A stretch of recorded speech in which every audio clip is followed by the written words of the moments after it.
इस्लाम में मियाँ बीवी का रिश्ता एक रस्मी रिश्ता नहीं है। इस्लाम में मियाँ बीवी का तसव्वुर सिर्फ नफ्स की तस्कीन या शहवत परस्ती के लिए नहीं है, बल्कि इस्लाम में मियाँ बीवी का रिश्ता इतना मुकद्दस रिश्ता है कि अल्लाह अकबर, सारे रिश्ते जमीन पर आने के बाद वजूद में आए हैं। इंसान को माँ का रिश्ता कितना मुकद्दस रिश्ता है माँ का, लेकिन माँ का रिश्ता भी जमीन के ऊपर है, बाप का रिश्ता भी जमीन के ऊपर है, भाई और बहनों का रिश्ता भी जमीन के ऊपर है, लेकिन मियाँ बीवी का रिश्ता अल्लाह ने सबसे पहले जन्नत में कायम फरमाया है। हजरत आदम अलैहिस्सलाम बहैसियत शौहर और हजरत हव्वा बहैसियत बीवी, मेरे अल्लाह ने दोनों का निकाह जन्नत में करा करके ये बता दिया कि मियाँ बीवी का रिश्ता कितना मुकद्दस रिश्ता है। मेरे प्यारे आका सल्लल्लाहु अलैहि वसल्लम के प्यारे दीवानों, वक्त भी हमारे पास मुख्तसर है। मैं आज ये बताना चाहूंगा कि एक शौहर अपनी बीवी के साथ कैसे रहे और बीवी अपने शौहर के साथ कैसे रहे, ताकि हमारे नौजवानों को पता चले। आजकल शादियां होती है, लेकिन हमारे शहर में बिलखुसूस मालेगांव में, मैं पूरे हिंदुस्तान भर में आपकी दुआ से जाता हूं, ये बताने की मुझे जरूरत नहीं है, ना मैं बताने के लिए कह रहा हूं, आप सभी जानते हैं। लेकिन मालेगांव का नाम तलाक के हवाले से इस कदर बदनाम है कि यहाँ 15-15 दिन में 15 दिन की दुल्हन को कोई तलाक देता है, कोई 3 महीने 1 महीने की दुल्हन को तलाक देता है। मसल मशहूर है, अभी हाथ की मेहंदी भी नहीं छूटी और झगड़ा शुरू हो जाता है। वजह क्या है? इसलिए कि शौहर अपना हक मांग रहा है और बीवी अपना हक मांग रही है। इंसान हक मांगने की बजाय हक अदा करने वाला बने, कि शौहर अपना हक मांगने की बजाय अपनी बीवी का हक अदा करे, क्योंकि जैसे नमाज नहीं पढ़ने से गुनाह होगा, वैसे ही बीवी का हक अदा न करने पर भी गुनाह है। मगर एक खास बात मैं आज यहाँ कर देना चाहता हूँ, उलमा की मौजूदगी में, मुफ्तियान किराम की मौजूदगी में, अगर किसी से नमाज छूट जाए तो अल्लाह उसको माफ कर देगा, उसमें और किसी का कोई मामला नहीं है। ये मामला सिर्फ अल्लाह और बंदे के दरमियान है। नमाज छूट गई, अल्लाह चाहे तो माफ करे, चाहे तो सजा दे। लेकिन अगर किसी ने अपनी बीवी का हक अदा नहीं किया और उस पर जुल्म किया, उसकी हक तलफी की, तो अल्लाह माफ नहीं करेगा उस वक्त तक जब तक उसकी बीवी माफ न करे। शौहर सोचता है कि 1000 बार मेरी बीवी मुझसे माफी मांगे, लेकिन मैं एक मर्तबा अगर उससे माफी मांग लूंगा तो मैं मर्द ही नहीं रहूंगा। इसलिए कि मर्द का मतलब, आज के माशरे में एक जहन है जिसकी आस्तीन हर वक्त चढ़ी रहती है, वो मर्द है। घर में आने के बाद जो हर बात डांट कर करता है वो मर्द है। घर में आने के बाद बीवी पर जो जुल्म करता है वो मर्द है। जो अपने हाथ से उठकर पानी नहीं ले सकता हो वो मर्द है। उसे पानी भी मांगना है तो वो अपनी बीवी से पानी मांगेगा। उसे खाना भी मांगना है, वो अपनी बीवी से खाना मांगेगा। उसे बिस्तर भी खुद नहीं बिछाना, वो अपनी बीवी को हुक्म देगा बिस्तर बिछाओ। उसे सारे काम उसने अपनी बीवी से लेना है। मुझे नहीं समझ में आता कि हमने बीवी को निकाह में बहैसियत बीवी कबूल किया है या बहैसियत कनीज या नौकरानी कबूल किया है। ये जिहालत हमारे समाज की इस कदर बढ़ती जा रही है। अगर शौहर बीवी की मौजूदगी में उठकर कोई काम कर ले तो घर के लोग ताना देते हैं कि तुझे क्या हो गया, कि तू बीवी को क्यों नहीं कहता, अपने काम अपने हाथ से क्यों करता है। और उसके बाद फिर बहू पर वो आफत आती है कि जिसका हम तसव्वुर नहीं कर सकते। यकीनन औरतें अपने शौहर की खिदमत करे, उसका जिक्र मैं आगे करने वाला हूं, लेकिन शौहर भी कुछ काम करे। क्योंकि आइए, आप कितने बड़े हैं, आप टीचर हैं, आप डॉक्टर हैं, आप इंजीनियर हैं, आप वकील हैं, आप एमएलए हैं, आप एमपी हैं, आप क्या हैं। लेकिन अब मैं उस जात को पेश करने वाला हूं कि वो इतने बड़े हैं कि जब अल्लाह उनकी तारीफ करता है तो कभी तौहा कहता है, कभी यासीन कहता है, कभी मुज़म्मिल कहता है, कभी मुद्दस्सिर कहता है, उस रसूल के दिल में ख्याल आता है कहीं मेरा अल्लाह मुझसे नाराज तो नहीं हो गया। तो उस वक्त मेरा रब अपने हबीब को यूं तसल्ली देता है, वद्दुहा वल्लैल इज़ा सजा मा वद्दअका रब्बुका वमा क़ला। ऐ मेरे हबीब, तेरे चेहरे की कसम, तेरा रब तुझसे कभी नाराज नहीं हुआ, तेरे रब ने कभी तुझको छोड़ा नहीं है। मेरे प्यारे आका अलैहिस्सलाम के प्यारे दीवानों, वो रसूल इतने बुलंद हैं कि उनकी निगाहें उठती है तो किबला बदल जाता है। लेकिन उस रसूल की जिंदगी अगर तुम घर के अंदर देखोगे, उम्मतुल मोमिनीन यानी हुजूर की बीबियां अगर बीमार पड़ती है तो अल्लाह के रसूल अपने घर में झाड़ू खुद लगाते हैं। ये उस जात की जिंदगी है जिसको खुदा राजी करना चाहता है।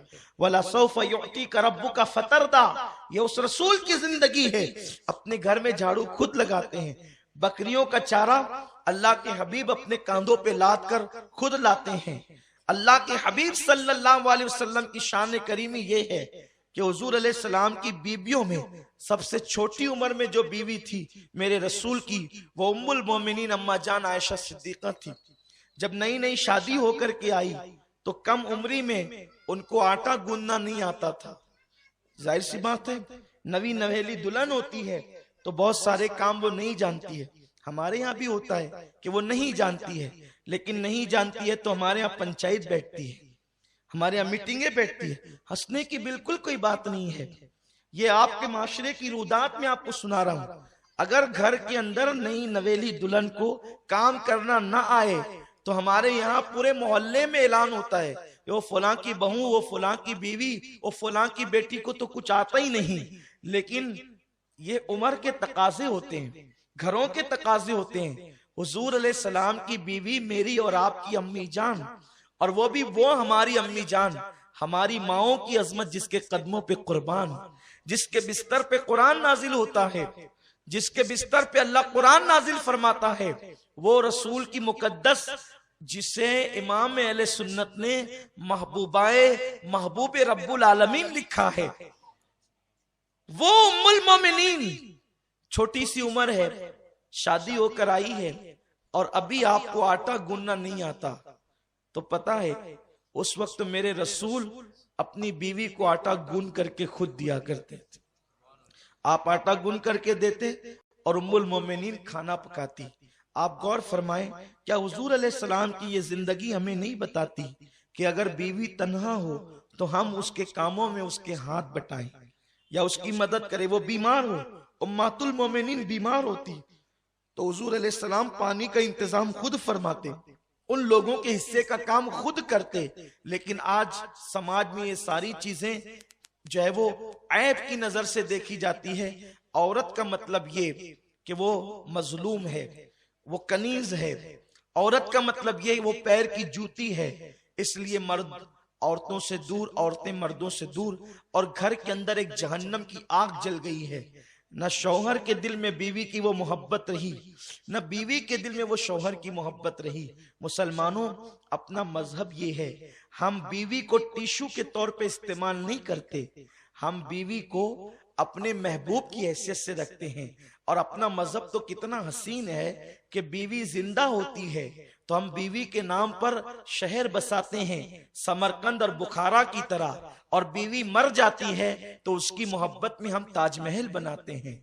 हम वो लोग हैं, जिंदा है तो शहर बसाते हैं और मर जाए तो ताजमहल बनाते हैं। ये मोहब्बतों का आलम था, ये प्यार का आलम था। लेकिन जब तक मुसलमान हुजूर अलैहिस्सलाम की सुन्नत मुबारका पर अमल करते हुए बीवी के साथ जिंदगी गुजारता था तो जीते जी शहर बसते, मरने के बाद महल बनते। लेकिन जब से इस मुसलमान ने सीरियल और फिल्मों के जरिए से बीवी के साथ जिंदगी गुजारने का तरीका सीखा है तो आज औरतें मशकूक होकर के रही है। औरतों का एतमाद शौहर पर नहीं, शौहर का एतमाद बीवी पर नहीं। आप जानते हैं अल्लाह के रसूल सल्लल्लाहु अलैहि वसल्लम फरमाते हैं शौहर पर बीवी का हक ये है कि शौहर जो लुकमा खाए वो अपनी बीवी को खिलाए। जिस कीमत का लिबास शौहर पहने उसी कीमत का लिबास अपनी बीवी को पहनाए।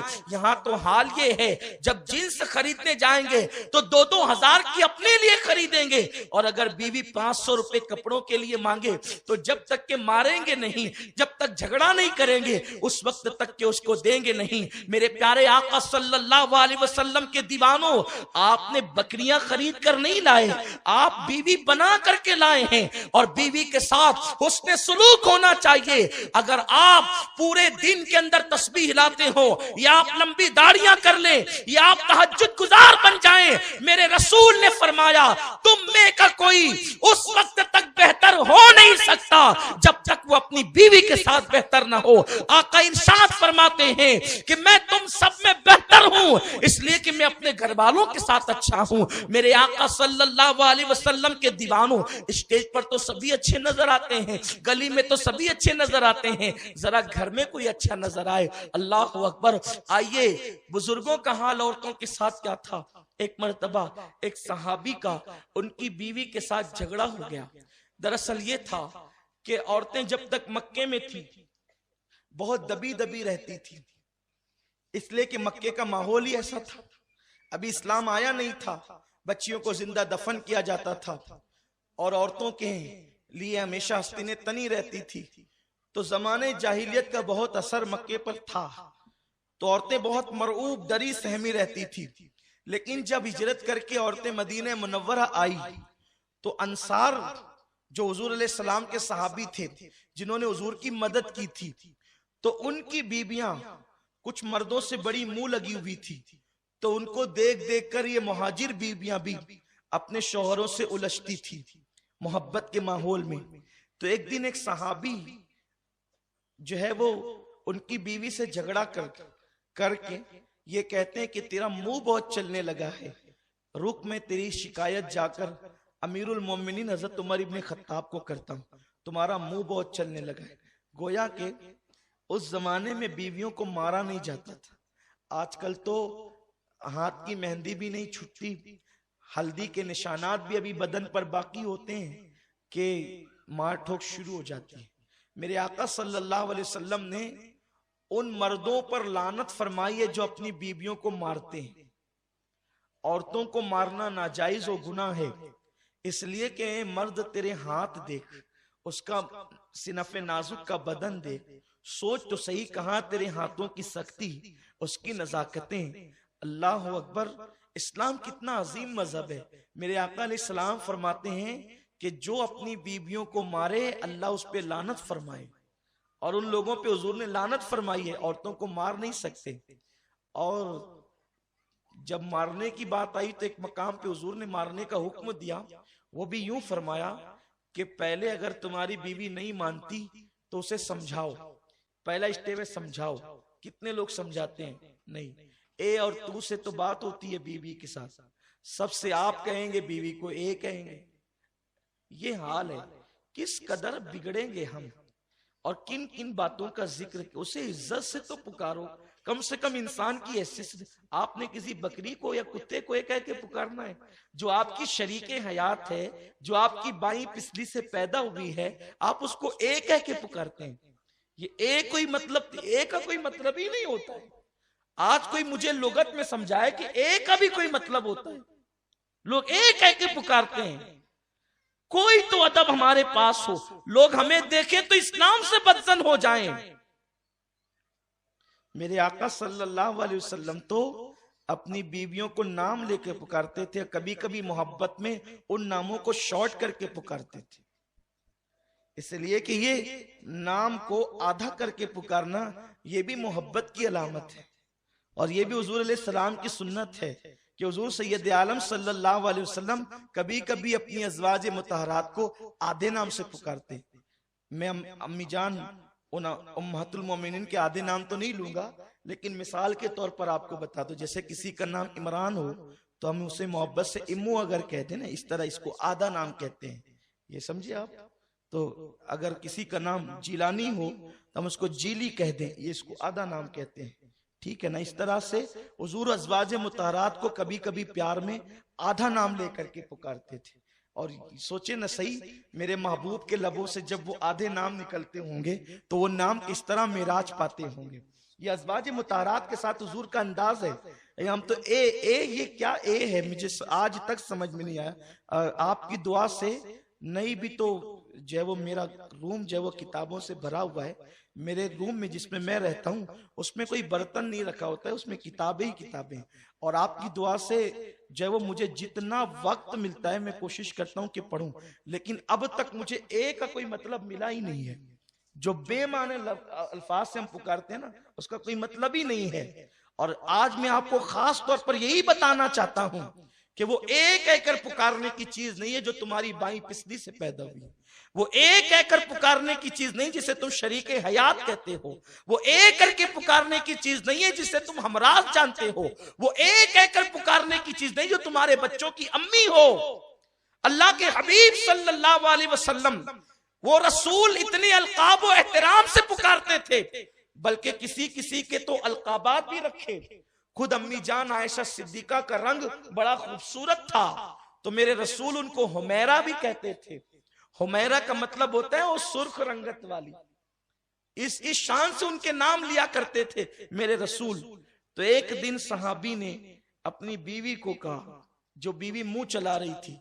इसका मतलब यह है कि जब सहाबी के घर में मियाँ बीवी में आपस में झगड़ा हो सकता है, तो सहाबी से ज्यादा बढ़कर कौन मुत्तकी है आज। इसका मतलब मियाँ बीवी में झगड़ा सबके यहाँ हो सकता है, लेकिन मियाँ बीवी के झगड़े की कोई हैसियत नहीं होती है। उसकी हैसियत एक दूध की तरह होती है। जैसे दूध के नीचे आग लगा दे तो वो उबल पड़ता है, लेकिन जैसे ही हटा दे तो वो बगैर किसी के बिठाए खुद बैठ जाता है। यही मियाँ बीवी के झगड़े की हैसियत होती है कि उसके लिए भी किसी को छुड़ाना नहीं पड़ता, किसी को बीच में मुदाखलत नहीं करनी पड़ती। मेरे रसूल ने फरमाया, अगर तुम्हारी औरतें तुमसे न माने तो पहले उसे समझाओ, मोहब्बत से समझाओ। और मैं नहीं समझता कि कोई शौहर अपनी बीवी को प्यार से समझाए वो न माने। ठीक है, अगर किसी के मुकद्दर में कोई चंचल ही आ गई है तो फिर मेरे रसूल ने फरमाया कि अगर वो बातों से न माने तो तुम उसके साथ बातचीत बंद कर लो। इस पर भी वो नहीं मानती है तो मेरे आका फरमाते हैं फिर अपने बिस्तर अलग कर लो। और खुदा की कसम ये इतना हसीन तरीका है, शौहर अगर दिन भर बात न करे तो शाम को बीवी पूछती है खैरियत तो है, आज बात नहीं करते। तो ये हाल है उसकी मोहब्बत का। तो जब बिस्तर अलग हो जाए तो उसपे तो कयामत ही टूट पड़ती है। तो आका फरमाते पहले समझाओ, न माने तो बात बंद करो, न माने तो बिस्तर अलग करो। उसके बाद भी न माने तो मेरे रसूल फरमाते हैं उसको मारो, लेकिन हाथ से नहीं। उसे मारो लेकिन डंडे से नहीं, उसे मारो लेकिन किसी औजार से नहीं। मेरे रसूल ने फरमाया अगर मारना ही है तो अपनी बीवियों को अपनी मिसवाक से मारो। और मिसवाक के लिए कानून बना दिया गया, मिसवाक छंगलिया से ज्यादा पतली नहीं होनी चाहिए और अंगूठे से ज्यादा मोटी नहीं होना चाहिए। तो जो न छंगलिया से पतली हो ना अंगूठे से मोटी हो और एक बालिश्त से बड़ी भी ना हो, तो आप बताएं अगर उस मिसवाक से बीवी को मारा जाए तो उसे लगेगी कहां। इस अंदाज से हुजूर अलैहि सलाम ने तरबियत दी। तो सहाबी कहते हैं ठीक है, तेरी जबान बहुत चलती है, मैं जाकर अमीरुल मोमिनीन से शिकायत करता हूं। अब वो घबरा गई, क्योंकि अमीरुल मोमिनीन मतलब फारूक आजम का मतलब ये कि जलाल हर वक्त जाहिर, जिसके जलाल के सामने शैतान भी ना टिक सके, जिसको देखकर शैतान अपना रास्ता बदल दे, वो अमीरुल मोमिनीन इमामुल मुजाहिदीन गैजुल मुनाफिकीन उमर इब्न खत्ताब रदी अल्लाह ताला अन्हु जब आए ना वो सहाबी अपनी बीवी की शिकायत लेकर, तो देखा कि यहां भी झगड़ा हो रहा है और झगड़ा मियां बीवी में हो रहा है। इसका मतलब पता चला कि जिसका जिक्र तौरात इंजील और कुरान में है, उस उमर के घर में भी मियां बीवी का झगड़ा हो सकता है। कुछ लोग ऐसे हैं वो मौलानाओं के बीवी से लड़ता है, अरे हजरत उमर के घर में भी वो झगड़ा हो सकता है। आप उसको कहाँ इश्यू बनाते हैं? वो डॉक्टर साहब होकर अपनी बीवी से लड़ते हैं, वो टीचर होकर, अरे मियाँ बीवी कहते ही उसको है कि जहां मोहब्बत होती है ना, फूल जहां पैदा होते हैं उसकी डंठल में कुछ कांटे भी होते हैं। तो हज़रत उमर के घर में झगड़ा हो रहा है और झगड़े की नौइयत ये है, झगड़े का अंदाज ये है कि वक्त का अमीरुल मोमिनीन खामोश खड़ा है और बीवी आपको कुछ सुना रही है। इन्होंने देखा ओ हो, यहाँ तो एक अजीब सी चीज है, जिसके दुर्रे की और जिसके चाबुक की धमकी देकर हम घर आए थे, वो वक्त का अमीरुल मोमिनीन जिसके नाम से कैसर और किसरा के ताजदार कांपते हैं, वो यहाँ खामोश है। और बीवी बोले जा रही है। उन्होंने सोचा कि नहीं, अपना मसला तो हल हो गया, इससे कम ही मामला है अपनी यहाँ का। तो वो वहां से निकल पड़े। फारूक आजम को यूं लगा कि कोई आया और गया। भाई घर में झगड़ा हो रहा हो और कोई आ करके झांक करके चला जाए तो एक एहसास सा होता है। उसको लगा कि कोई गया। आप बाहर निकले, पहुंचे कि अरे इधर आओ, क्या बात है? कहा नहीं मसला हल हो गया। कहा ये क्या बात हुई? मसला बताए बगैर हल हो गया, ये भी कोई मसला है? कहा हाँ, बताए बगैर हल हो गया। किस तरह से? कहा मेरे घर में भी वही हो रहा था जो आपके घर में हो रहा है। मैं अपनी बीवी को मुंह चलाते देखा तो मैंने कहा रुक, अमीरुल मोमिनीन से तेरी शिकायत करता हूँ, वो तुझे ठीक करेंगे। लेकिन जब आपके घर आया तो मेरी बीवी से ज्यादा तो आपकी अहली आपसे लड़ रही थी। मैंने सोचा मेरे घर में तो इससे कम ही मामला है। तब फारूक आजम ने कहा, ओ अल्लाह के बंदे, तू सुनाने ही पैदा नहीं हुआ, वो तेरी बीवी है। अगर वो सुन सकती है तो वो सुना भी सकती है। और मर्दों का ज़र्फ इतना होना चाहिए कि वो कभी कभी सुन भी लिया करें। मेरे आका सल्लल्लाहु अलैहि वसल्लम ने फरमाया, जो अपनी बीवी की बातों को सुन के सब्र कर ले, आका फरमाते अल्लाह उसे सब्र अय्यूब का सवाब अता फरमाए। अब मेरी बहनें खुश हो गई होगी, शायद वो आज मुझे दुआ भी दे रही होगी कि मैं हमारे लिए बहुत अच्छा मसला हल कर दिया। लेकिन सुन ले, इससे ये ना जानना कि अब आप बीवी शौहर से मुंह ही चलाते रहे। अस्तगफिरुल्लाह। मेरे आका सल्लल्लाहु अलैहि वसल्लम फरमाते हैं, अल्लाह उस बीवी पर और अल्लाह के सारे फरिश्ते पूरी रात लानत करते हैं। उन औरतों पर पूरी रात लानत होती है जिसका शौहर उससे नाराज होकर सो रहा होता है। अगर कोई औरत तहज्जुद भी पढ़ती है, नमाज भी पढ़ती है, तिलावत कुरान भी करती है, सारी नेकियां करती है, लेकिन इस हाल में उसकी मौत आए कि उसका शौहर उससे नाराज है, अल्लाह के रसूल फरमाते हैं ऐसी औरत जहन्नम में जाएगी। नमाज पढ़ने के बावजूद जहन्नम में जाएगी, रोजा रखने के बावजूद जहन्नम में जाएगी, क्योंकि उसने अपने शौहर को नाराज किया। बल्कि यहां तक मेरे रसूल ने फरमाया, कोई औरत तंदूर पर रोटी डाल चुकी हो, उस जमाने में तवे नहीं थे, यानी कि जैसे आज हैं, तंदूर पर रोटियां पकती थी। आका फरमाते कोई औरत तंदूर पर रोटी डाल चुकी हो और उसका शौहर उसे अपनी जरूरत के लिए बुलाए, क्योंकि महफिल में सभी लोग हैं, मैं बहुत हया के पर्दे में हदीस पढ़ रहा हूं। औरत ने तंदूर पर रोटी डाल दी है और उसका शौहर अपनी जरूरत के लिए उसको बुलाए और औरत ना कह दे और शौहर नाराज हो जाए, तो जब तक वो शौहर को नहीं मनाएगी, अल्लाह और उसके फरिश्ते उस पर उसी तरह लानत करते रहेंगे। अगर उसी हालत में उसको मौत आ गई तो वो औरत जहन्नम में जाएगी। आजकल की औरतें तो शौहर को गालियां देती है। अगर शौहर गुस्से में कह दे कि तुझे तलाक दूंगा, तो वो उसका मुंह दबाने की बजाय या माफी मांगने की बजाय या उससे लजाजत करने की बजाय, आज की औरतें इतनी बेबाक हो गई है कि यहां तक हमने सुना है लोगों से, लोग आकर के बताते हैं, हमें तो नहीं पता, लेकिन लोग आकर के बताते हैं कि शौहर ने कहा कि तलाक दूंगा, कहते अगर तेरे बाप का होगा तो दे के बता। अस्तगफिरुल्लाह। जो औरतें इस कदर बेबाक हो गई हो, ऐसी औरतें लानती है जो अपने शौहर से तलाक का मुतालबा करती है। अल्लाह अकबर।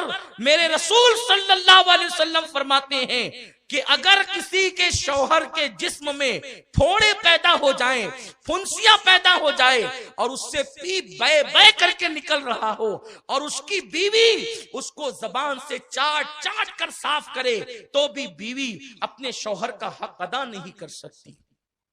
शौहर का हक ये है बीवी पर कि अगर शौहर के बदन के जख्म को वो जबान से चाट कर साफ करे तो भी हक अदा नहीं कर सकती। और अल्लाह के रसूल सल्लल्लाहु अलैहि वसल्लम फरमाते हैं, अगर मैं अल्लाह के सिवा किसी को सजदा करने की इजाजत देता तो मैं औरतों को कहता कि वो अपने शौहर को सजदा करे, लेकिन चूंकि गैरुल्लाह को सजदा जायज नहीं, इसलिए औरतों को इजाजत नहीं। लेकिन औरत अपनी हर खुशी को अपने शौहर की खुशी पे कुर्बान कर दे।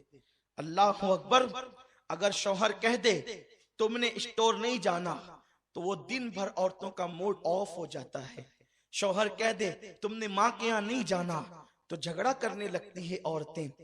पता नहीं ये औरतें इतनी बेबाक कैसे हो गई। जिन औरतों को शौहर को सताते देखो, समझ जाओ इनका ठिकाना जहन्नम है। अल्लाह के हबीब सल्लल्लाहु अलैहि वसल्लम फरमाते हैं कि मैंने जहन्नम में सबसे ज्यादा औरतों को देखा, क्योंकि औरतें अपने शौहर की नाशुक्री होती है, यानी उनको हर दिन हर चीज मिले और कभी ना मिले तो बस उनका एक जुमला तो ये आप सुन ही लेंगे कि जब से इस घर में आई हूं मुझे कभी खुशी नहीं मिली, जब से इस घर में आई हूं मेरा मुतालबा पूरा नहीं हुआ, हालांकि हर दिन पूरा हुआ। ये नाशुक्री सिर्फ शौहर की नहीं, ये अल्लाह की नाशुक्री है। और ऐसी औरतें जहन्नम में जाएगी। और फिर माँ बाप भी इतने बिगड़ गए, अल्लाह रहमो करम फरमाए कि अगर बेटी शौहर का शिकवा लेकर के आती है तो माँ बाप कहते हैं बेटी हम कोई फकीर थोड़ी है, हम कोई जो है वो इतने गए गुजरे थोड़ी हैं। अगर वो तुझे परेशान करता है उसके बच्चे उसके मुंह पे फेंक करके हमारे यहाँ आना, हम तुझे पाल लेंगे। क्या 18 साल पहले तुझे पाले थे तो आज तुझे पाल नहीं सकते? और फिर देखना मुझसे कैसे कोर्ट की चक्कर खिलाएंगे, उस पे केस करेंगे और ये करेंगे। और फिर बेटी को शय मिलती है और बेटी होशियार होती है, फिर वो लड़ती है। लेकिन उस बाप और उस माँ को नहीं मालूम कि जालिमों अगर तुमने उसके शौहर के खिलाफ उसको भड़काया तो अल्लाह ने तुम्हारे लिए जहन्नम का दहकता हुआ अजाब तैयार कर दिया। आप जानते हैं बीवी और शौहर में जुदाई पैदा करने वालों को अल्लाह के रसूल ने शैतान की औलाद कहा है। अगर कोई बीवी अपने शौहर की शिकायत लेकर अपने माँ बाप के घर आए तो माँ बाप की जिम्मेदारी है वो अपनी बेटी की तरबियत करे। नहीं बेटी, वो तो तेरा शौहर है, वो तेरा सरताज है। आप जानते हैं एक माँ बाप अगर बादशाह भी हो जाएं, करोड़पति भी हो जाएं, तो वो अपनी बेटी को कतन वो चीज नहीं दे सकते जो उसका शौहर देता है, क्योंकि मेरे रसूल ने फरमाया, बल्कि मेरे रब का फरमान है लितस्कुनु इलैहा, कि औरत बीवी शौहर के लिए सुकून का जरिया है और शौहर बीवी के लिए सुकून का जरिया है। ये एक दूसरे के लिए सुकून है। जेवर पहनकर किसी औरत को वो सुकून नहीं मिल सकता जो शौहर के पास सुकून मिल सकता है। और मर्द को ऊंची और आला कारों में बैठकर या कीमती कपड़ों में वो सुकून नहीं मिल सकता जो बीवी के पास सुकून मिल सकता है। मेरे अल्लाह ने कुरान में मर्द को बीवी का और बीवी को शौहर का को सुकून का जरिया बताया है और बताया कि शौहर बीवी के लिए सुकून, बीवी शौहर के लिए सुकून। आओ मैं तुम्हें बताऊं कल की औरतें कितनी फर्मा बरदार थी, उनका हाल क्या था। आज तो औरतें सीरियल देखकर बेलगाम होती जा रही हैं, आज तो औरतें फिल्में देखकर बेलगाम होती जा रही है। लेकिन याद रखो अल्लाह के रसूल सल्लल्लाहु अलैहि वसल्लम ने फरमाया, अल्लाह तबारक व तआला ने उन औरतों पर जन्नत की खुशबू भी हराम करती है जो अपने शौहर से बेजा मुतालबात करके शौहर को परेशान करती है। शौहर के हुकूक को जानो। जन्नती औरत की पहचान ये है कि वो अपने शौहर को खुश करती है, अपने शौहर को राजी करती है।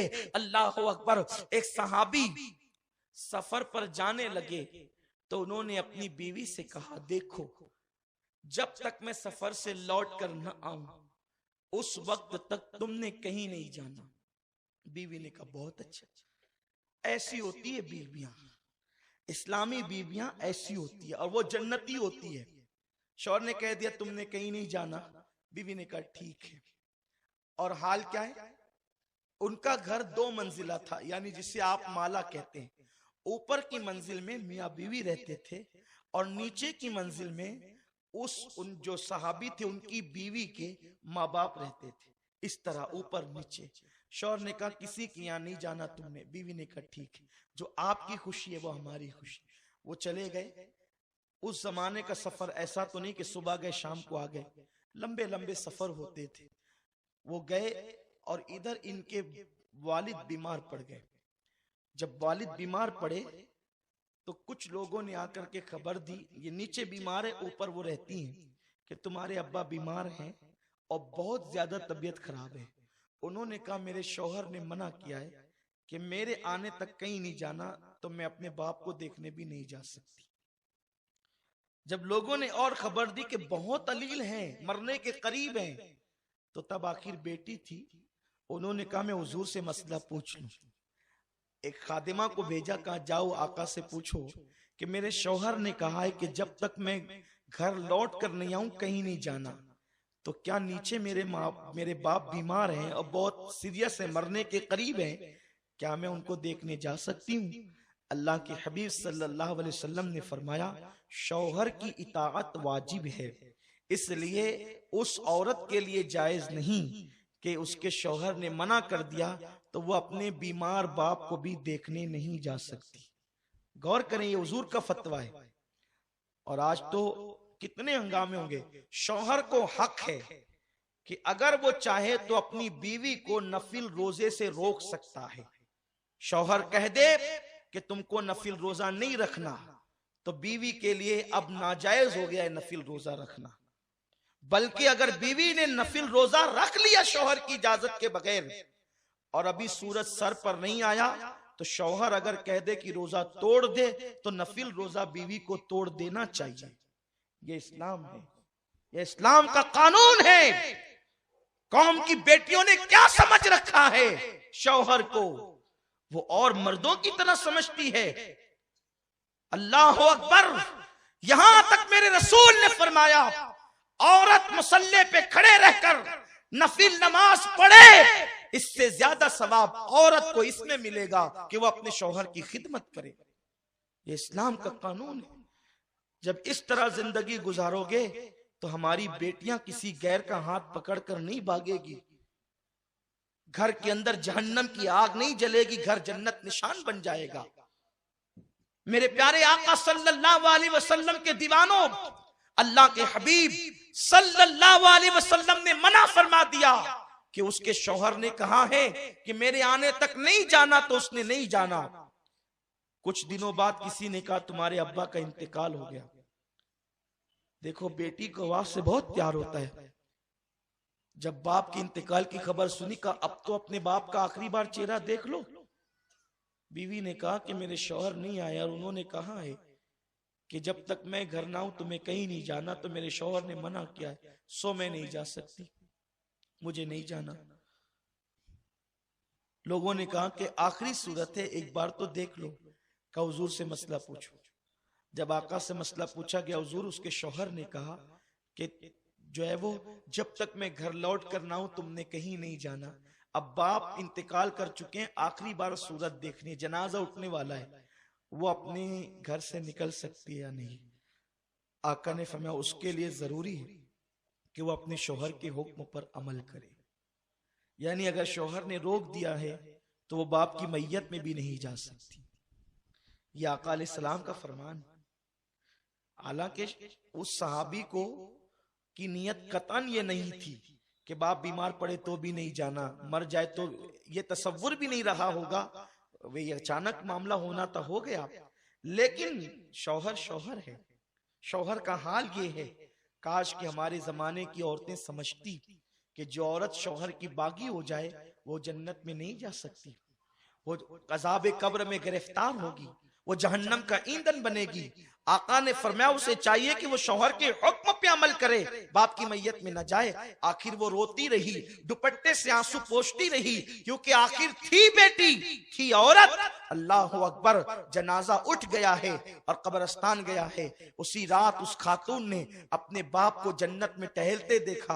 अर्ज किया बाबा जान आप जन्नत में? कहा बेटी जन्नत में आने का एक जरिया तो तू है, तूने अपने शौहर की फरमा बरदारी की, उसके सदक़े में अल्लाह ने मुझे जन्नत अता फरमा दी। कि जिसकी बेटी इतनी नेक हो कि वो शौहर के हुक्म पर अमल करने के लिए शौहर का घर छोड़ करके नहीं जाती, तो ऐसे बेटी के बाप को जन्नत तो मिलनी ही चाहिए। आप गौर फरमाएं। लेकिन यहाँ तो अगर शौहर सहेली से रोक दे, बहन के घर जाने से रोक दे या पड़ोस में जाने से रोक दे, औरतें नाराज हो जाती है। हमारे शहर का हाल तो ये है, इल्ला माशाल्लाह, सबकी बात नहीं करता, लेकिन अक्सर मोहल्लों का ये आलम है। जब खाना पीना हो गया, किसी एक घर में सारी औरतें जमा हो जाती है, फिर वहां खुराफात भी होते हैं, गीबत भी होती है, चुगली भी होती है। जबकि आप मुझे बताएं, जब अल्लाह के नबी सल्लल्लाहु अलैहि वसल्लम के जानशीन सैयदना फारूक आजम ने औरतों को फितने की वजह से मस्जिद में आने से रोक दिया, तो औरतों को इसके उसके घर में जाने की इजाजत कैसे हो सकती? ये जितने जो खुराफात होते हैं वो इसके उसके घर जाने से होते हैं। औरत अपने घर में जब तक रहेगी वो महफूज रहेगी। हाँ कोई काम हो तो वो बापर्दा जाएं तो एक अलग बात है। बेकाम की औरतें जमा होकर बैठती है, बल्कि अब तो घर में भी नहीं बैठती। हम तो ये देखते हैं कि औरतें तो अपने ऑटो पर बैठती।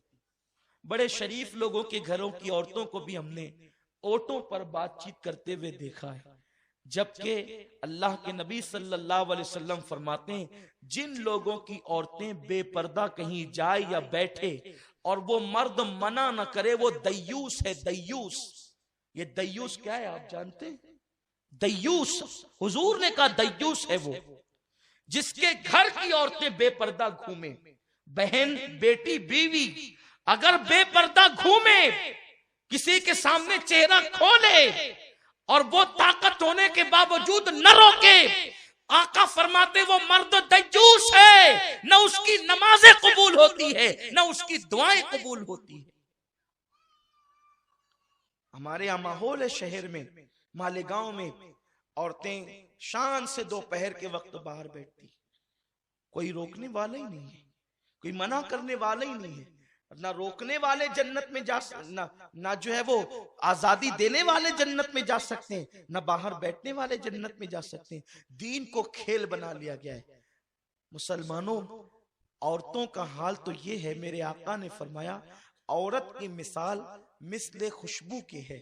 जब तक खुशबू बोतल में बंद रहती है महफूज रहती है, और जब खुशबू बोतल से बाहर निकलती है तो बिखर जाती है।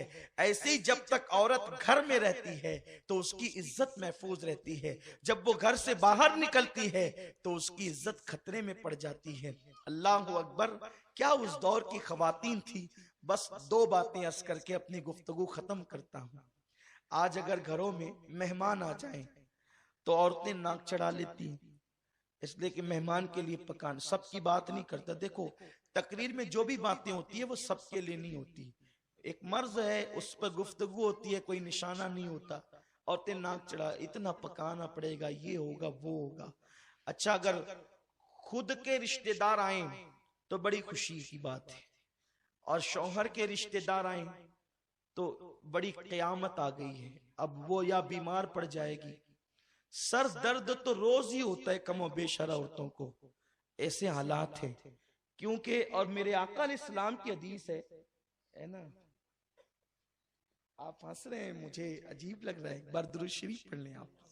अल्लाहुम्मा सल्ली व सल्लिम व बारिक अला मुहम्मद व अला आले सय्यदना मुहम्मद सलातो व सलाम अलैका या रसूल अल्लाह। असल में कैप्टन साहब इसलिए हंस रहे हैं कि उनको यूं लग रहा है कि मेरे तजर्बात ये काली दाढ़ी वाला लड़का कैसे बयान कर रहा है। तो मैं उनको बता दूं कि ये आप ही की दुआओं की बरकतें हैं, इसलिए कि इस उम्र में इतने तजर्बात नहीं होते। लेकिन अगर किसी सफेद दाढ़ी वाले की दुआ लग जाए तो काली दाढ़ी में भी इतने तजर्बात आ जाते हैं।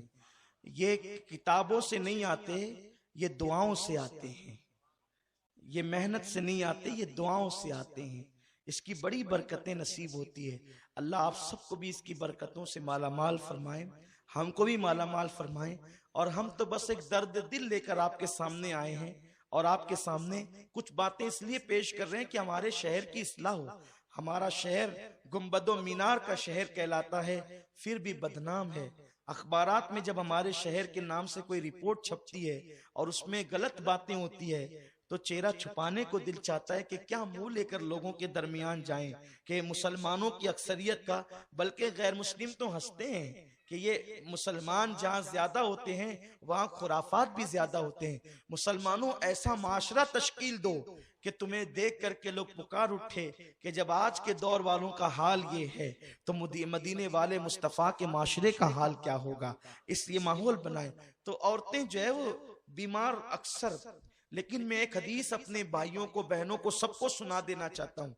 अगर अल्लाह बीमार न करे तो अपने आप को कभी बीमार न बोला करो। कभी कभी ऐसा होता है ना, हमने कहीं जाना नहीं होता, हम कहते हैं मैं बीमार हूं। कोई काम का मूड नहीं होता तो कहते हैं बीमार हूं।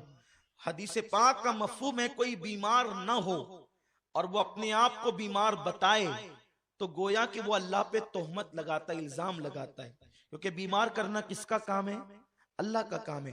अल्लाह ने बीमार नहीं किया और आप कह रहे हैं मैं बीमार हूं, तो आपने अल्लाह पे इल्जाम लगाया, तोहमत लगाई। जैसे अगर मैंने नहीं मारा आपको और आपने कहा कि सैयद साहब ने मारा, तो आपने मुझ पे इल्जाम लगाया। आप मुझ पे इल्जाम लगाएंगे तो मुझे अच्छा लगेगा? नहीं। तो आप अल्लाह पे इल्जाम लगा रहे कि मैं बीमार हूं, जबकि उसने बीमार नहीं किया। सुन लो, जो बीमार ना हो और वो बीमार बने, फरमाया गया जो बीमार नहीं होता और अपने आप को बीमार कहता है, तो फिर अल्लाह उसकी सजा में नाराज होकर के उसको ऐसी बीमारी देता है कि फिर कभी उसको शिफा नहीं मिलती, वो हमेशा बीमार ही रहता है। इसलिए कभी बीमार न बनना, जाली जाली झूठे झूठे बीमार न बनना, झूठ मूठ के बीमार न बनना, बल्कि बीमार हो भी जाओ, जब तक कोई पूछे नहीं तब तक बताना नहीं।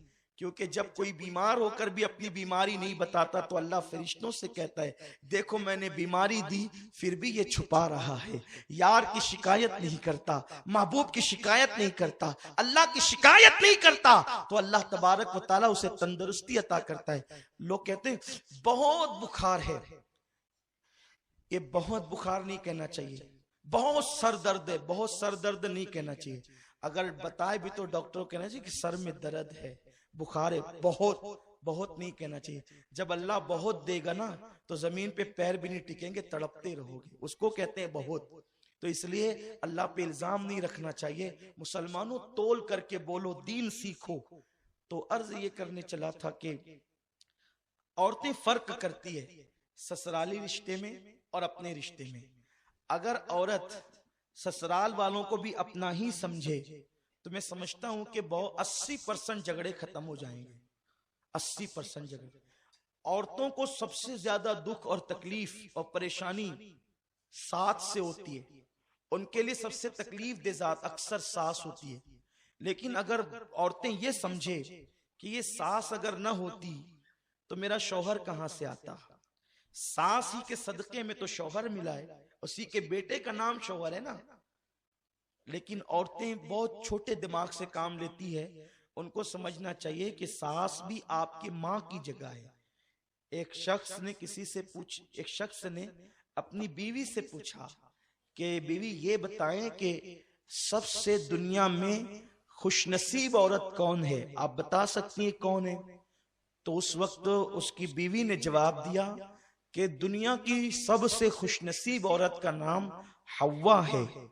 शौहर ने ताज्जुब से कहा वो कैसे? तो बीवी ने कहा इसलिए कि हव्वा की कोई सास नहीं थी, इसलिए वो सबसे खुशनसीब बीवी है कि जब उनके यहाँ सास ही नहीं थी तो कोई तकलीफ ही नहीं थी। हालांकि सास होकर भी औरतें तकलीफ से बच सकती है, सिर्फ एक काम उन्हें करना है कि वो सास को अपनी मां समझे और सास का हर मुतालबा पूरा करें। मोहब्बत होगी घर में। एक किसी को कोई अगर नफरत देता है ना, नफरत के जवाब में अगर हम मोहब्बत दें तो मोहब्बत ही मोहब्बत होगी। बाबा फरीदुद्दीन गंज शकर फरमाते हैं, कांटे के मुकाबले में कांटे मत बिछाओ वरना पूरी दुनिया कांटों से भर जाएगी। अगर कोई कांटा बिछाए, कोई कांटा हटाए तो फिर कांटे नहीं होंगे। यहाँ एक बात मुझे याद आती है अपनी गुफ्तगू आगे बढ़ाने से पहले। एक लड़की अपनी सास के जुल्म से तंग आ गई, इसलिए कि अक्सर सास का भी मिजाज होता है कि वो अपनी बहू को बहुत दुख देती है, तकलीफ देती है। लेकिन मैं जो सास यहाँ मौजूद है, जो मेरी बूढ़ी माएं बहनें यहाँ मौजूद है, जो सास बन चुकी है, जो अपनी बहू को तकलीफ देती है, मैं उनसे सिर्फ इतना कहना चाहता हूं कि अगर उस तेरी बहू की जगह तेरी बेटी होती तो क्या तू उसके साथ भी ऐसा ही करती? वो तेरी बेटी ही की जगह तो है। और सुनो, मेरे रसूल ने फरमाया कमा तदीन तुदान, कि तुम जैसा करोगे वैसा ही पाओगे। तो तुम अपने घर में अगर बहू पे जुल्म करोगे तो तुम्हारी बेटी पर भी जुल्म होगा, तुम अपनी बीवी पे जुल्म करोगे तो तुम्हारी बहन पर भी जुल्म होगा। अगर सास अपनी बहू को बेटी की तरह प्यार दे तो वहां उसकी बेटी सुकून की जिंदगी गुजारेगी, वहां उसकी बेटी इत्मीनान की जिंदगी गुजारेगी। सुन लो, खुदा दूर नहीं है, खुदा करीब है। इसलिए कोई सास अपनी बहू पे जुल्म न करे। एक लड़की खातून अपनी सास के जुल्म से तंग आ गई। उसका खानदान बड़ा शरीफ था, शरीफ घराने की थी। वो माँ बाप के पास जब भी जाकर सास की शिकायत करती, माँ बाप कहते बेटी निबाह कर लो, बेटी सब्र कर लो, क्योंकि जो सब्र करेगा घर वालों की तकलीफ पर अल्लाह उसे हजरत आसिया के सवाब के बराबर सवाब अता फरमाएगा। बेटी सब्र कर लो। माँ बाप सब्र की तलकीन करते रहे। एक दिन ऐसा हुआ कि उसने सोचा जब मेरे माँ बाप मेरे मसले पे ध्यान नहीं देते तो मैं अपने बाप के दोस्त, जिसको वो बचपन से चचा चचा कहती थी, वो बहुत बड़े हकीम है, बेहतरीन हकीम है, मैं उनके पास जाऊंगी और उनके पास जा करके मैं अपनी सास की दास्तान सुनाऊंगी। बहुत तवज्जो से सुने और खवातीन भी तवज्जो के साथ सुने। कि उसने सोचा कि मेरे माँ बाप जब मेरा मसला हल नहीं करते तो मेरे वालिद के जो दोस्त हैं वो मेरा मसला हल कर देंगे, और वो बहुत बड़े हकीम है। तो उस वक्त जो है वो अपने बचपन से वालिद के दोस्त को चचा चचा कहती थी, वो गई और जाने के बाद का चचा जान मेरी सास मुझ पे जुल्म करती है, गालियां देती है, मेरे शौहर को बहकाती है, वो मुझे मारते हैं, आप एक काम करें, कोई ऐसा खतरनाक जहर दे दें कि जिसकी वजह से मेरी सास मर जाए, ताकि मेरा ये जो कांटा है वो निकल जाए और मेरे घर के मसले हल हो जाए। आजकल की बहुएं भी ऐसा करती है कि सास से तंग आकर वो किसी आमिल के पास, तावीज वाले के पास जाती है कि भाई कोई ऐसा काम करो कि मेरी सास का मुंह बंद हो जाए, वो मुझे कुछ न कहे। बल्कि कभी कभी तो ऐसा भी होता है कि हमारे मोहल्ले की औरतें साधु और पंडितों के पास जाती है कि कुछ ऐसा कर दो कि वो बीमार पड़ी रहे, खाट पर पड़ी रहे, कोई मुझे कुछ ना बोले। जुल्म का अंजाम एक दिन ये होना ही है। हालांकि बहुओं को चाहिए कि वो सब्र करें, लेकिन इस तरह से इंतकामी कार्रवाई बहुओं की तरफ से होती है जो कि नाजायज ही है, क्योंकि जुल्म के बदले में तुम जुल्म कर रही हो, गलती के बदले में तुम गलती कर रही हो, तो तुम भी जवाबदेह हो। तो वो गई उस हकीम के पास जो उसके बाप का दोस्त था, ऐसा जहर दे दो चचा जान वो मर जाए। वो वाकई हकीम था, वाकई, ऐसे नहीं कि दो चार नुस्खे कहीं से चुरा कर हकीम बन गया था, ऐसा नहीं, वो वाकई हकीम था। उसने कहा बेटी देखो, मैं तुझे 3 महीने की दवा दूंगा, इसलिए कि अगर मैंने तुझे कोई ऐसा जहर दे दिया कि अचानक तेरी सास मर जाए तो सारा इल्जाम तुझ पर आएगा कि इसी ने मार डाला, तो तेरे लिए बहुत मसले पैदा होंगे। मैं तुझे स्लो पॉइजन यानी ऐसा जहर देता हूं कि जो धीरे धीरे असर करेगा और 3 महीने तक तेरी सास मर जाएगी। तो इस तरह होगा कि 3 महीने में जब जहर उस पर असर करेगा, मरेगी, तो तेरा नाम भी नहीं आएगा। लेकिन अगर यही खींचातानी रही तो भी तेरा नाम आ सकता है।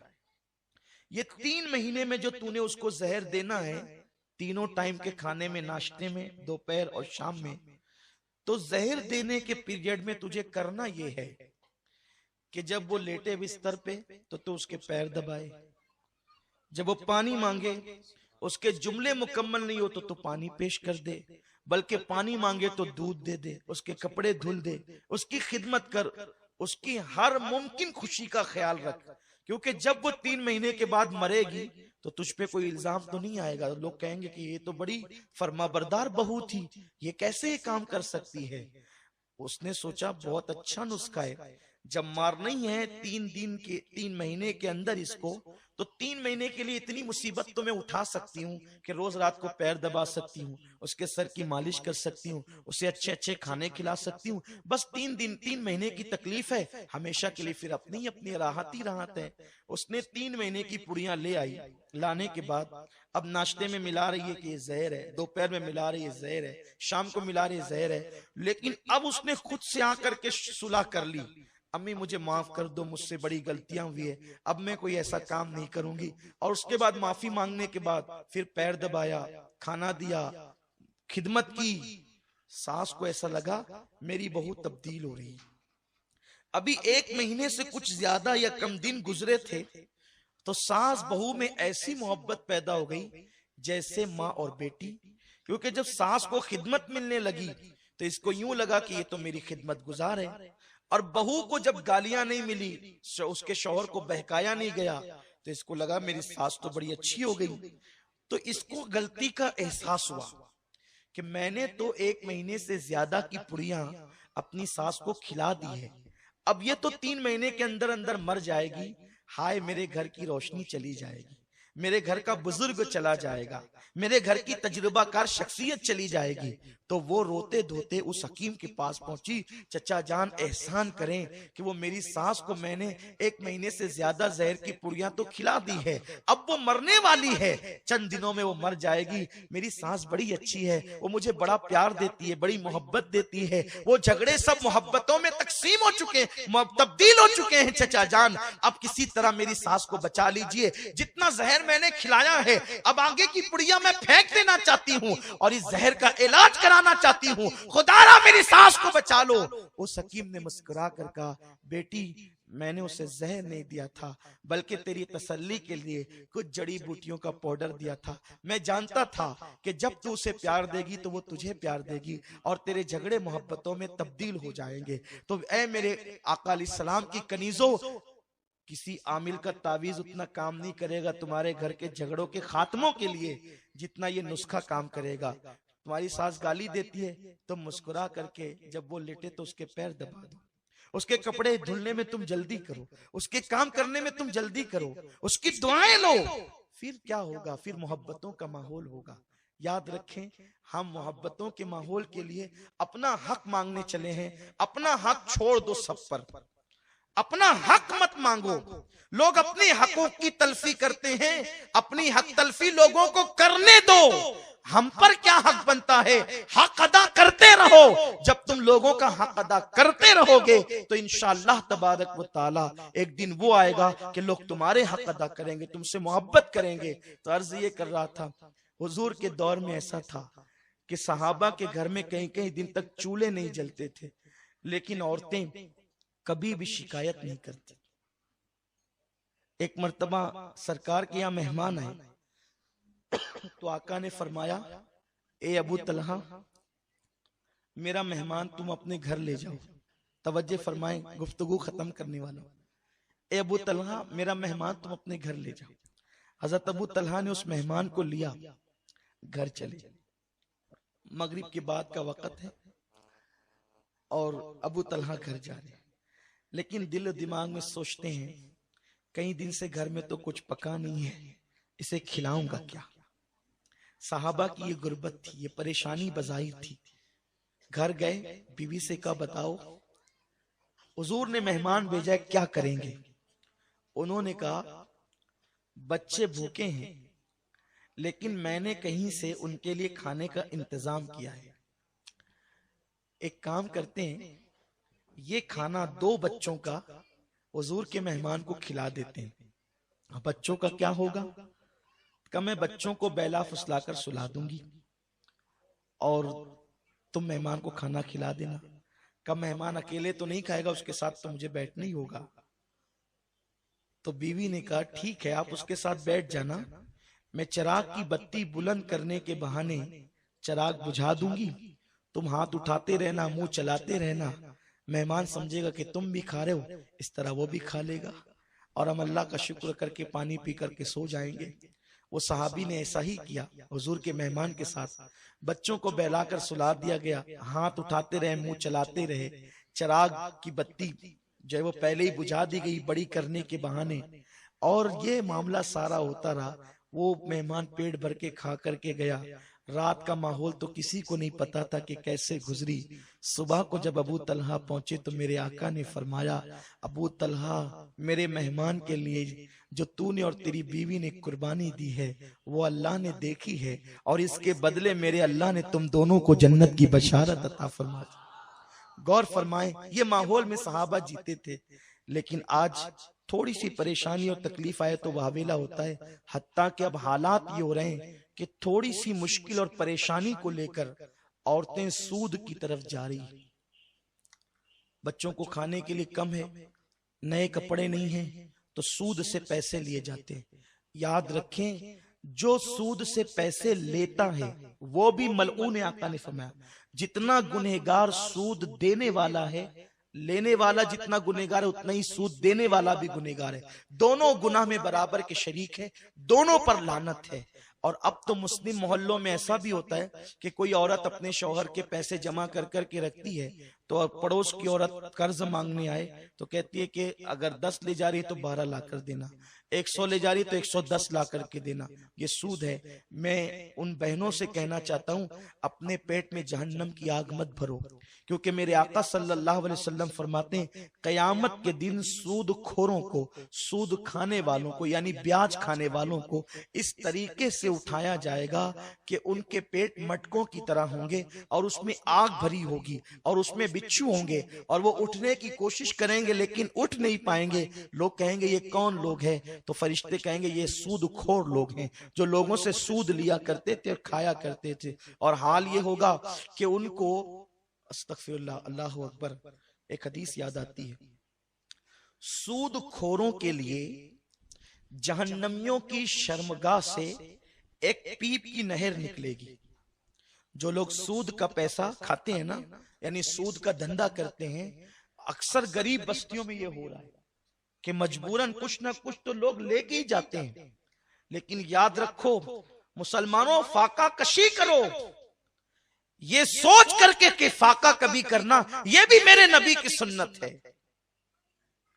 एक वक्त का न खाने से कोई मर नहीं जाता, और शादी के मौके पर कोई जरूरी नहीं है कि आप 50-50 पैली का खाना करें। अल्लाह ने दिया है 100 पैली का भी करे, लेकिन अगर नहीं है तो सूद से पैसे लेकर के अपने बच्चों की शादियां न करो।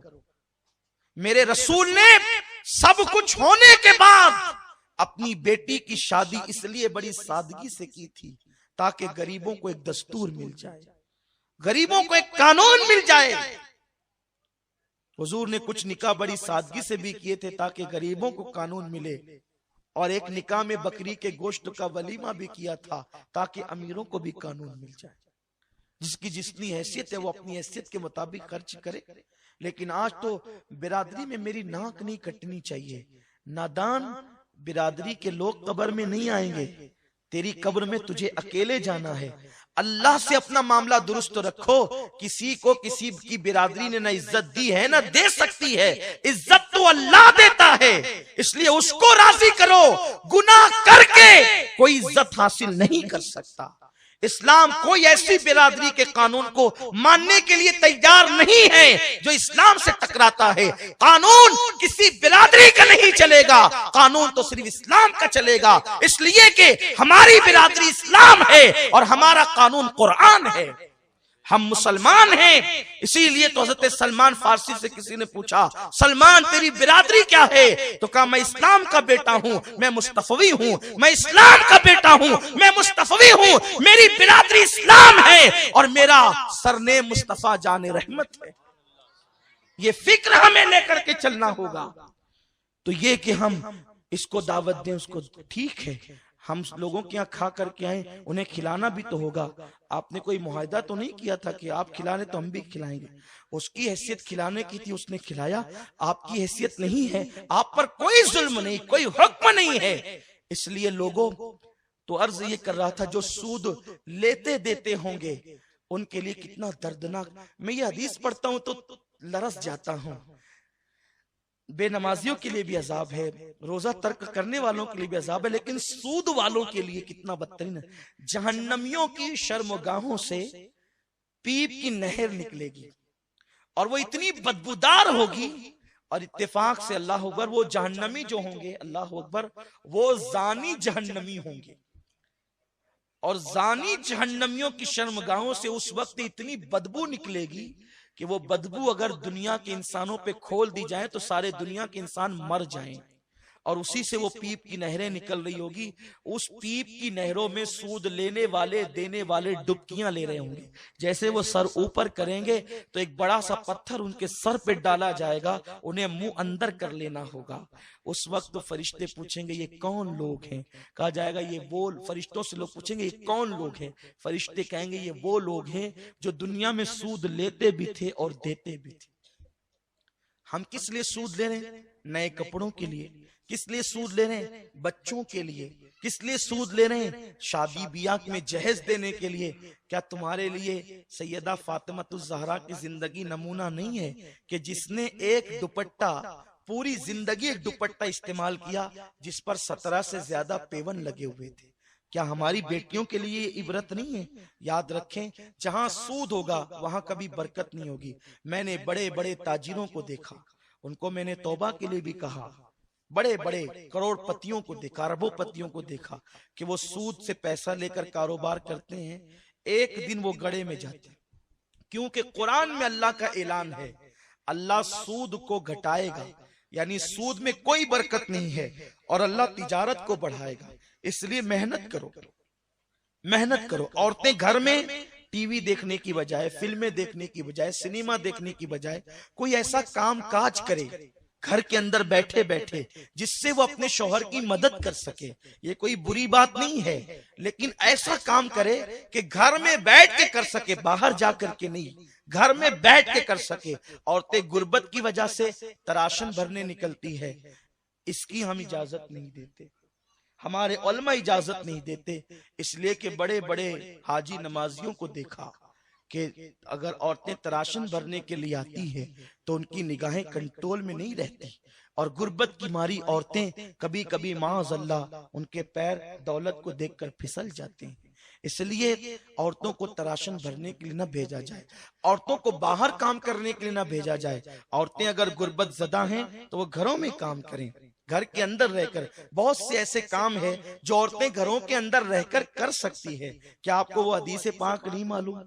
एक रिवायत है, एक शख्स है, कहने लगे या रसूल अल्लाह, मैं बहुत तंगदस्त हूँ, मैं क्या करूं? आका फरमाते हैं शादी कर। हुजूर शादी हो गई, एक आध दूसरी शादी कर ले। उन्होंने दूसरी की, फिर उसके बाद अर्ज की या रसूल अल्लाह और तंगी बढ़ गई। सरकार ने फरमाया कि शादी कर। कहा हुजूर दो तो कर चुका हूं, कहा शादी कर। उन्होंने तीसरी की, फिर और तंगी बढ़ गई तो उन्होंने अर्ज किया रसूल अब तो तंगी बहुत ज्यादा ही बढ़ गई है, क्योंकि पहले एक पेट का मामला था, अभी तो 3-3 के खर्चे की बात है। हुजूर ने फरमाया कि शादी कर। उन्होंने चौथी की। इत्तेफाक से वो चौथी दुल्हन कोई हुनर जानती थी, वो आई तो उसने इन तीनों को सिखाया, और जब ये चारों मिलकर के वो उस हुनर पे काम करने लगे तो अल्लाह ने उनको मालामाल फरमा दिया। लेकिन आज कोई इसको दलील बनाकर अभी 3-4 का प्लान नहीं बनाए।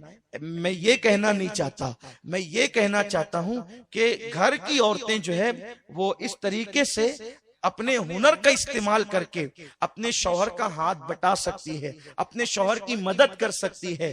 तो सूद लेने से अच्छा है और सूद से कमाने से अच्छा है कि औरतें अपने घरों में, हम अपने बचपने में देखते थे घरों में चरखे होते थे, औरतें चरखा भरती थी, और चरखा भरने के नतीजे में बच्चों की पढ़ाई चरखे से होती थी, ईद के पैसे चरखे से जमा किए जाते थे।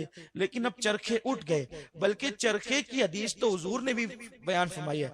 आका फरमाते हैं अपनी बेटियों को चरखा काटना सिखाओ, चरखा चलाना सिखाओ, ताकि वो घर के अंदर, क्योंकि औरत जितनी मसरूफ रहेगी उतनी गुनाह से बचेगी। तो उस जमाने में चरखे थे, अभी कुछ दूसरे काम आ गए हैं। वो चीजें औरतें हुनर सीखें और अपने शौहर की मदद करें, अपने घर वालों की मदद करें। बहुत सी ऐसी चीजें, लेकिन सूद से बचें। अगर गुर्बत की चक्की में है तो सूरह वाक़िया की तिलावत करें, अल्लाह गुर्बत को दूर फरमाएगा। अगर परेशानी के आलम में है सूरह यासीन पढ़ें, अल्लाह परेशानियां दूर फरमाएगा।